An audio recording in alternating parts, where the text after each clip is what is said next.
Erica Kangas, MSU class of 2010, is the Vice President of Engineering and a founding team member at Doe, a mission-backed startup with more than $1 million in venture capital funding that's quickly growing in part due to the application of the knowledge and skills she acquired as a double major in mathematics and economics and member of the Honors College at Michigan State University. And with April being National Financial Literacy Month, there's a timely tie to Doe's mission of creating economic equity for women, as well as an issue Erica is personally passionate about, creating an inclusive technology supply chain. Erica, great to welcome you to MSU Today. Thanks so much for having me. It's good to see you. Briefly describe sort of your career path from 2010, graduating from MSU to where you are now at Doe. Absolutely. So after graduating from Michigan State, I actually initially started my career in research and evaluation, initially starting as a data analyst for the City Year National Evaluation Team.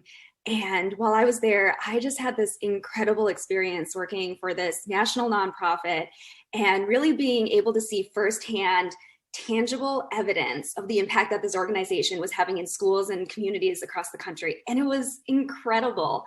And from there, I realized, and from my work there, I realized that I was really interested in learning how to build for the web because, what better way to share incredible results to so many people at once than to be able to just, share a website and share results really, really quickly and easily. So from City Year, I attended a software development bootcamp program.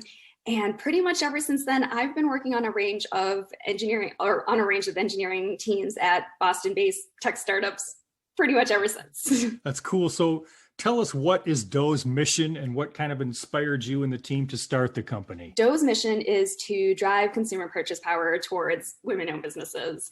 Our co-founders, Vanessa and Anna, they created Doe really out of their own experiences, grappling with the unique challenges that many women face in building successful companies and raising capital to grow their businesses. Before COVID, only something like 2.7% of investment dollars went to women-owned businesses. And since then, that number has actually shrunk to 1%. Meanwhile, only something like 20 women have founded and led a company that has gone public. So with Doe, they really wanted to create a bottom-up approach to addressing the barriers we face in growing businesses and raising capital, because our collective purchase power as everyday shoppers is massive. If everyone in the US spent $20 a month at a woman-owned business, we'd drive nearly $5 billion towards women-led companies each month. And that kind of capital would move mountains in advancing women-owned businesses and ensuring that they have what they need for their businesses to grow and thrive. And Erica, how do you define diversity, equity, and inclusion?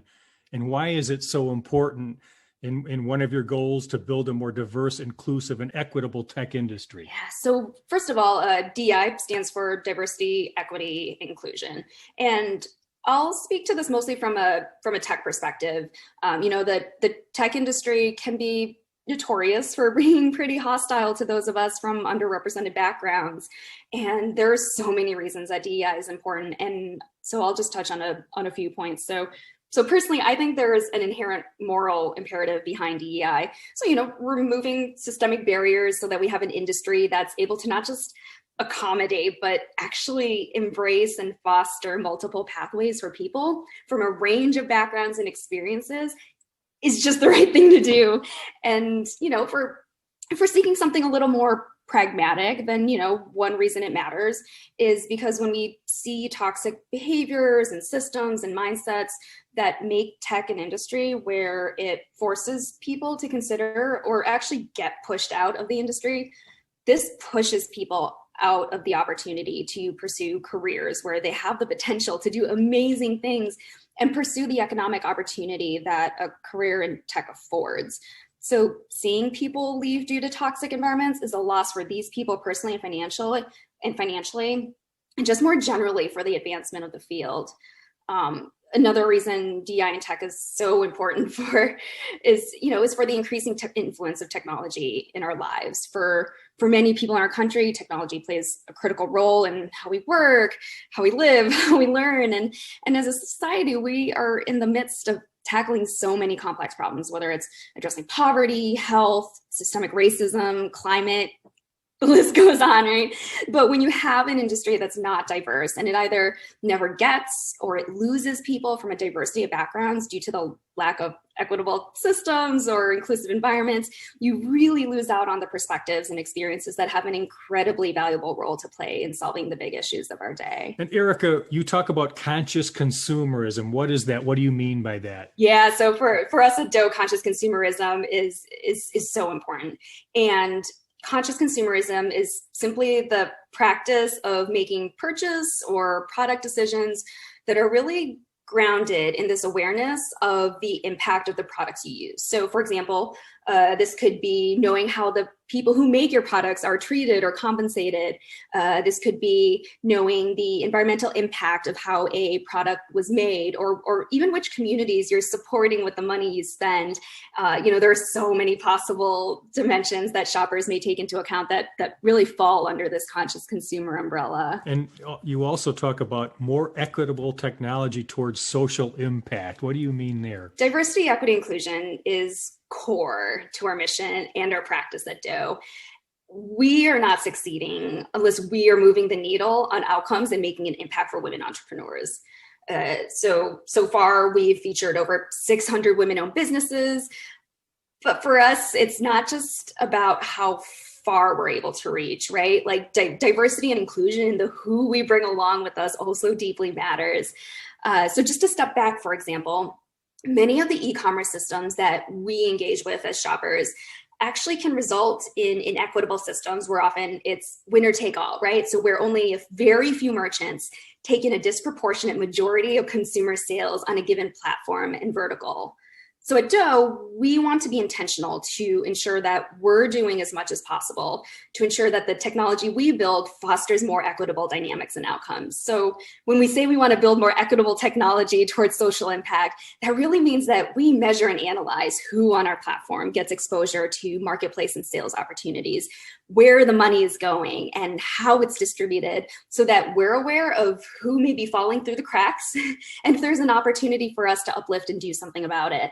Additionally, it also means that we don't deploy black box algorithms where you wouldn't have visibility into the impact of and how decisions are made on your platform that many other tech companies are willing to use, even as in the process, they inadvertently throw small businesses under the bus. And Erica, you touched on the pandemic earlier. It's hard not to, but how has it impacted Doe and the work you do? Yeah, sure. So at Doe, leading up to the pandemic, we were actually primarily pursuing a path in wholesale business, since at the time we thought, well, what better way to get women-owned products in front of shoppers than to get them onto store shelves? So as you can imagine, when the pandemic hit, it was pretty devastating. It was devastating for retail. And it meant that not only did we lose purchase orders, but the demand for products by small and medium brick and mortar stores all but disappeared for us. So our team at Doe, we had to rethink everything and quickly. Last year we didn't have the cushion of having access to pandemic relief, since as so many other women and minority-owned businesses were shut out of the Paycheck Protection Program. We ourselves also found ourselves shut out of access. So our team had to make some really hard decisions. We downsized and we pivoted. And the result of our pivot would actually lead to our team building and launching a direct-to-consumer marketplace just this past September, which you can find at joindoe.com. And on our marketplace, anyone can shop across hundreds of women-owned businesses all in one place at Doe. And we're really excited with all the support we've seen since then. Within the first 3 months of launching, we drove sales to over 100 women-owned businesses, where 64% of sales revenue went back to underrepresented founders, including Black-owned, Latinx, and LGBTQIA-owned brands. So we're really excited with what we're seeing so far. Erica, talk about both some challenges and some opportunities in creating that inclusive technology supply chain that's a passion of yours. I think one of the challenges that we have in front of us will be really in harnessing this constellation of supporters that we have that all want to play a role in the success of women-owned businesses, but they just need to figure out the best way for them to do so. So, for example, on the one hand, we have so many individuals who want to support women-owned, but just need better and easier ways to do so.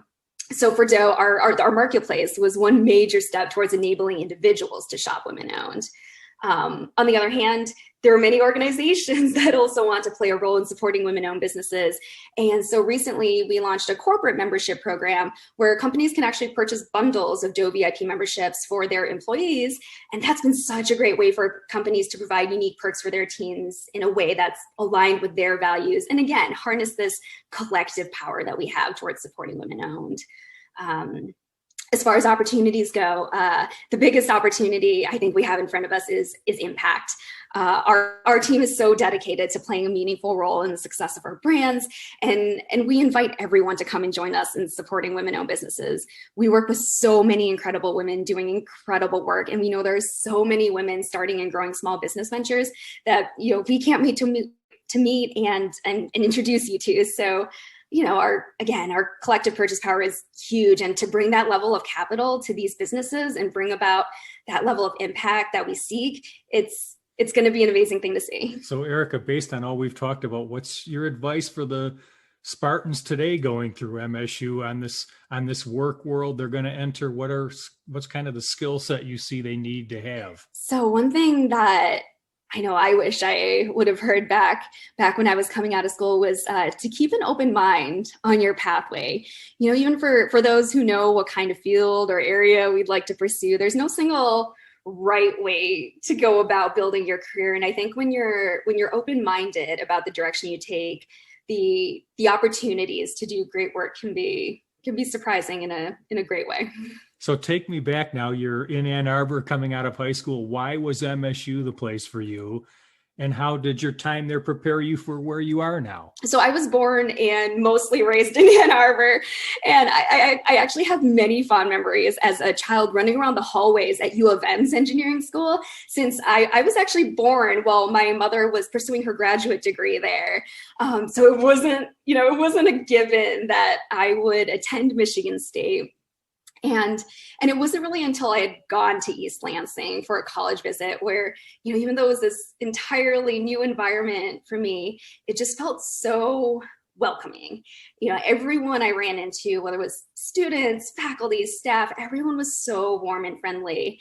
And I just knew it was an environment where I could see myself and where I would actually want to be and spend time.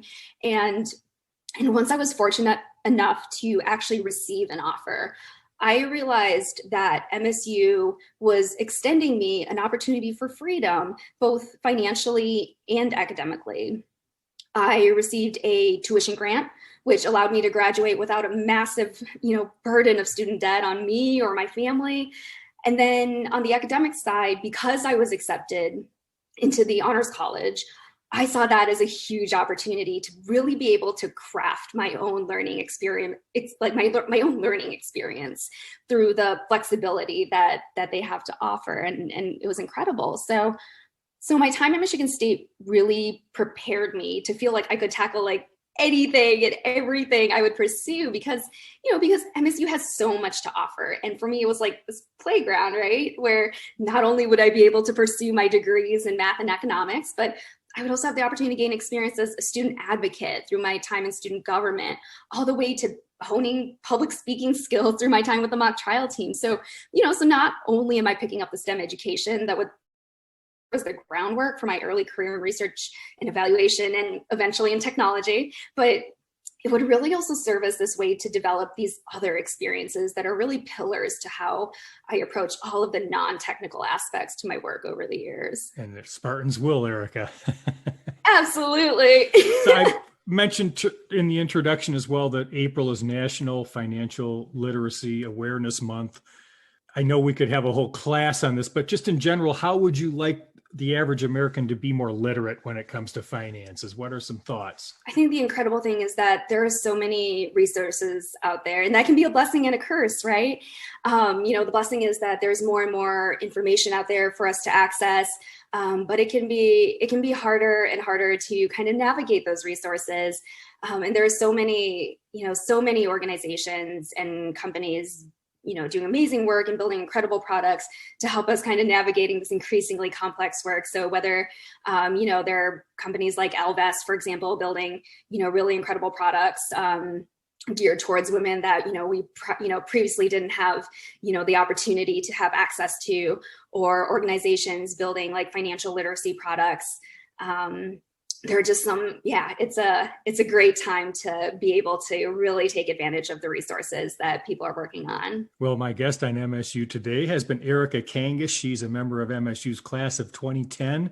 She's the vice president of engineering and a founding team member at DOE. So Erica, in closing, summarize what you want us to know about DOE and your mission. In summary, I would love people to join us on this journey to support women-owned businesses. There's so many incredible women doing incredible work and building incredible companies, and supporting women-owned goes miles in supporting these businesses to have what they need to grow and thrive. So come join us at DOE and join us in this journey to support women-owned. And you can do that at joindoe.com. That's DOE as in DOUGH, joindoe.com. Erica, great talking with you. Thank you so much.